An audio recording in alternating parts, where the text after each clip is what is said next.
Well, look what we have here. We have a Klein Quantum Race.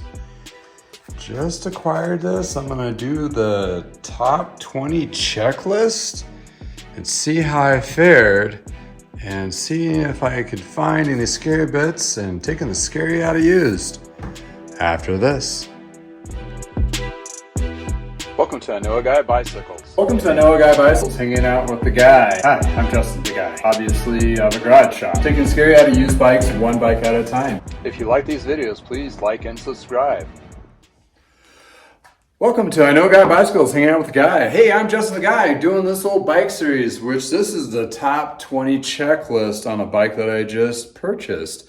See how I fared looking at this. And I picked up some things when I did, and I was able to talk them down a little bit. Not too much, because I know it's a pretty decent bike at the end of the day, but there's a few things that definitely needs to be addressed. And this bike would not be safe to ride, number one, and number two is not at the value prop, and there are some things that definitely need to be addressed on this guy.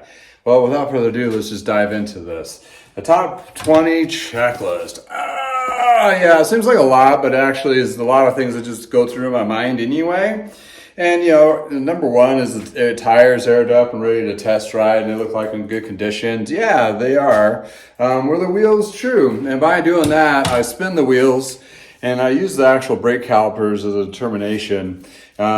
And also when you spin the wheel, and if you grab hold very lightly the fork, you can determine there's a vibration. If there's a vibration, a good chance that the hubs need to be replaced, except for the back because it has a ratcheting. But if you're pedaling and doing that, then you can kind of determine if it's a little bit, or you can wiggle it back and forth like so, and seeing if there's any kind of play in there. So that's how you check the wheels, make sure they're running smoothly and that kind of thing. The brakes, are they responsive? Well, right off the bat, the brakes don't match, number one. Number two, they don't match the actual vintage of the bike. So when you look at a bike, go look up the spec sheet if you can, find it, and see what's supposed to be on there. There's this one got a lot of parts swap. This individual bought the bike separately, and then he built it up. So there's gonna be a lot of mismatched parts, not equal to themselves. This is some Tecto front brake. This is a tag or rear Shimano brake, which is decent, but the pads are junk. These are okay, so it's a lot of little things. So definitely, the brakes are gonna need replaced. Not really too terribly expensive. You can find the used pair of Ultegra or 105 brakes for like 50 bucks or so or something like that on eBay. So you can actually get some decent brakes on this without a low cost. Low hanging fruit. So going into number 4, you're looking at cables and housing. Looking at the cables, it looks like they seem to be okay. I always like to replace them anyway because that gives you a good deal, but he does have a little funky thing going on with the cable housing, and the front derailleur cable housing is broken off, so that definitely needs to be replaced. So cables and housing is going to be not a very expensive parts, but they're expensive to have a mechanic put on because there's a lot of adjustment that correlates to that. Therefore, that's a cost that you want to consider when you're looking at a used bike. Frame and fork, double checking. I looked at this thing upside down and I double checked. I took a rag and cleaned out some areas where they're concerned. I did find some good scratches on the seat stand on the non-drive side, but the rest of it looks pretty good as a physical state. But it does have quite a few little scratches and so forth, so I'm going to try to bring those out and bring it back to life. But what you're looking for is cracks and dents. And in carbon, you're looking for any kind of indentation and broken parts right there. So the front fork has a little bit of a wear part here on the aluminum, which is kind of a little concerning, but not too. Double check that. But other than that, the frame is going to be fine. It just needs a lot of cleanup for sure. Let's see, chain stretch. I have this little tool here. I did check the chain. It seemed to be pretty decent. Not too stretched. But, looking at, I'll get into the drivetrain a little bit here, but there's something really funky going on there. Checking the derailleurs for scrapes. So when you go down and crash on a bike, the scrapes are going to be on the outside, little bits, so it doesn't look like there's any scarring, so that's good. Here's the thing with this bike. You got a 9-speed cassette, probably a 9-speed chain, 9-speed crankset, 9-speed rear derailleur. 10-speed shifters. So, that doesn't match. It doesn't work. They don't work with it. The shifting's not going to work at all. I mean, it's going to, have like maybe 4 of the gears will land somewhere in that range. The front will work as a triple-ish. So what I'm probably most likely going to do is see if I have a 10-speed front derailleur, 10-speed cassette, and rear derailleur, and swap out the chain. I believe the crankset themselves can be a 9 or 10 speed. Spacing on there is not usually an issue. If not, I'm pretty sure I have a 10 speed crankset as well. So I'm going to try to upgrade this up to a full 10 speed since I have the nicer shifters. Or I can go the easier or the maybe lesser expensive route, get 9-speed shifters and basically sell these or save them for another bike for another time. So that is the biggest red flag right there. Like, oh, my drivetrain, it don't match. I mean, this is going to give you a headache. If this bike was brought into a bike shop and have an estimate done with parts and so forth and labor and all the overhaul, you are looking at easily $400. Easily to start off with. So going a little bit further, being a tech like me, I can bring that price down. So, I bring this bike back to life. And definitely. And does it shift? Well, it shifts, number 8, and it shifts fairly smoothly, but of course it doesn't match up with the drivetrain, so it's not going to shift correctly. So I would have probably noticed that if you were to test rode it and be like, why is it not shifting quite right? So a big red flag there. I know by visually looking at them, but you can look at the part numbers on them and then kind of determine. Tapes and grips, those are going to have to be replaced. Headset, is it smooth? Well, actually it looks like a fairly new headset, so that's a score. I didn't test ride it, but definitely you want to be able to test ride it. Does the rims feel flush, or did I feel indentation? No, the rims feel good. That's number 12. Number 13, put the chain off, make sure the bottom bracket is smooth, that kind of thing. So it's really smooth, but following my own advice, I'm gonna chain over the side without making any noise. Yeah, that kind of sounds a little.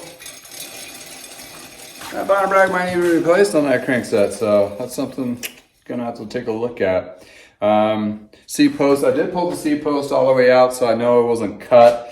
That is definitely number 14. I have a box full of cut C-posts, and one was a Thompson, which really blew my mind. It's like this, I was like, oh, excited! It's Thompson C-post. Oh, this $100 C-post is now valued at 0 because somebody decided to chop it to make it lower. Make sure the seat binder bolt works, which it does. I tested that when I took the seat out. Double check the stem spacing, height stacks. You can look at the little gap here and see where this comes up. It does go flush with the top. That's another safety thing. Put the bike upside down and check for serial number. Serial number on this guy. Don't want to damage anything, is right here. So I don't know if you can get it. So yeah, it's down there. There it is. We got a serial number. It's not scratched off, anything weird like that. 17. 18, wipe down the bike, check for dings and cracks. And I did inspect underneath, sometimes where those little extra areas where you find a little extra scary little dings and stuff. And 19, cloth to spray down. Oh yeah, any dirty damage areas. And double check the size of the ruler. So figuring out the size, yeah, he didn't really measure the size. So on this particular one, usually it's the center of the crank here to the top. And that's going to be like, well, this measures out to 56 centimeter. It should be equal to or similar to the top two. That's your standard frame sizing, but if you have a compact frame you're looking at and so forth, like a newer Specialized or even a newer Trek, those may have compact frames, so it might measure out to like a 48, but it's actually a medium or a ride's like a 52 centimeters. So you gotta do a little homework on that if you're looking with a specific, obviously you're looking for a specific size for yourself when you're buying a bike, that's what you wanna be looking for.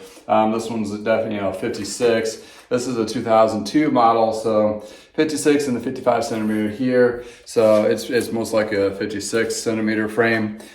So that's how you do the measurements. You can also check on geometrygeeks.com.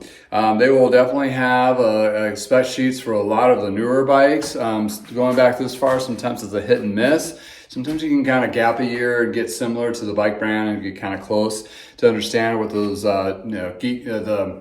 the specs are, or not specs, but actually geometry, measurements, and so forth. Also go to the website. I mean, the Klein doesn't have a website anymore, so it's discontinued, but you can find archived catalogs sometimes, and you can determine what was on this bike originally. Also, Bicycle Blue Book is another great value. I'll show on this bike what I found on there, where it'll show, like, actually this one came up with a picture, which was great, so I can identify it quickly there. But it has, different wheels, and it had all Tigger componentry when it was new, and that kind of thing. So I knew it wasn't spec'd out of the gate when I first saw it. So that was determining. Why did I take a dive into this bike that has like all these issues or potential issues when I actually contacted the seller?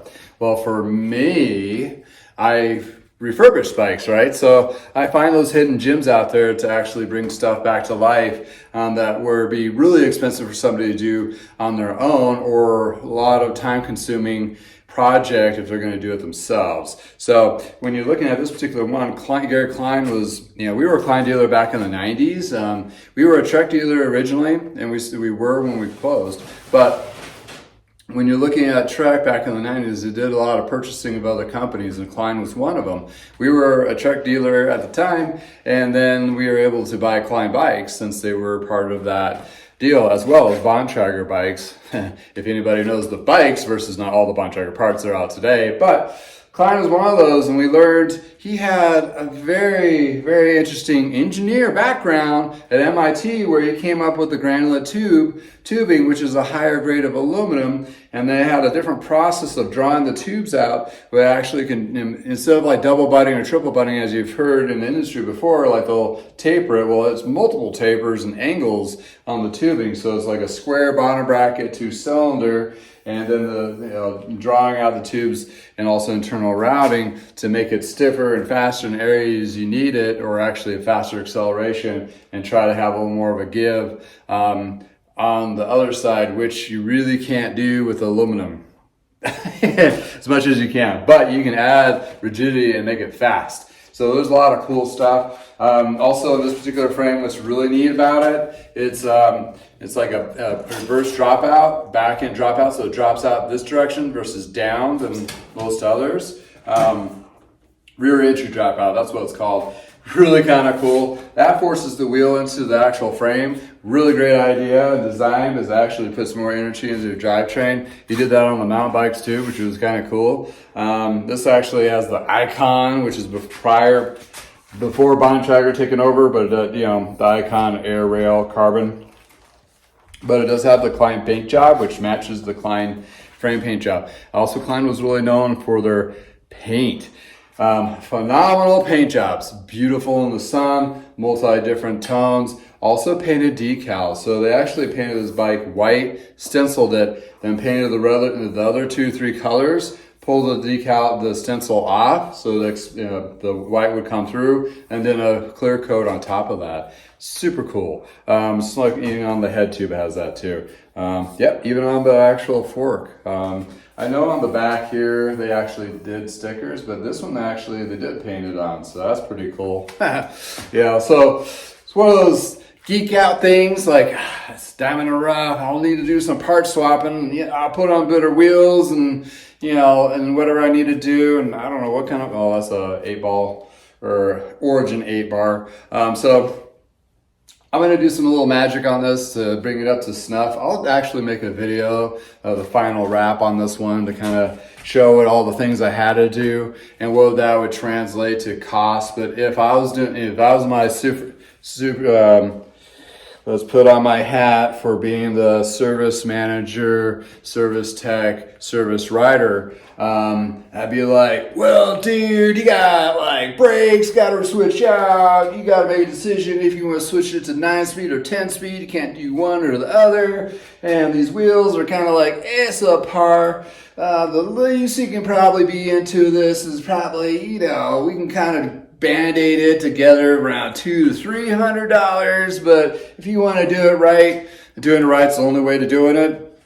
You're looking at about $400 or $500 to get this thing going. So that's the top 20 on this bike. It's going to be a gem. It's going to be awesome. I can't wait to dive into this. These are just awesome. Anyway, thank you for spending time in the garage with me. Have a wonderful day. Get out and ride your bike. Until next time, from the garage.